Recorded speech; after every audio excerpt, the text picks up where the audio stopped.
In today's video, I'm going to teach you how to print a board in Trello. Whether you're looking to keep a hard copy of your tasks or just want a physical reference, printing your Trello board can be incredibly useful. So let's get started. First, you'll need to log into your Trello account. If you're not already signed in, head over to the Trello website. Once there, look for the login option. It's typically located in the upper right corner of the page. Click on it and you'll see several options for logging in. For convenience, many users prefer using Google to log in. So if you're someone who likes this method, go ahead and click on the Google option. You will be prompted to select your Google account from the list or enter your Google credentials if they're not saved in your browser. Selecting your account will direct you to your Trello dashboard.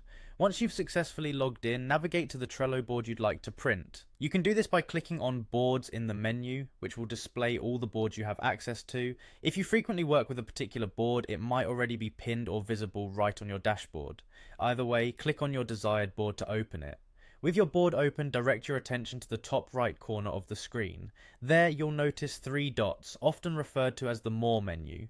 These three dots are a gateway to many options, and today we're interested in the ones that will help us print. Click on these dots. From the drop-down menu that appears, look for the Print, Export and Share option. It's here that Trello provides the tools for exporting or printing your board view. Click on this option to proceed. You're almost there.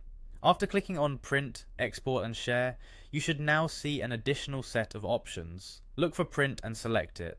This action will typically open your browser's print dialog, giving you access to all the familiar settings like page size, orientation, and printer selection.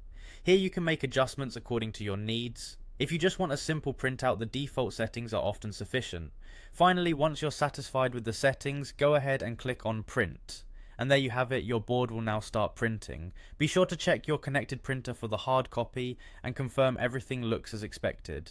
And that's it for today. You've successfully printed your Trello board. This straightforward process is perfect for those moments when having a tangible task list is more convenient or simply preferred. Thanks for watching, and I hope you found this guide helpful. If you did, make sure to like this video and subscribe for more helpful tips and tutorials. See you next time.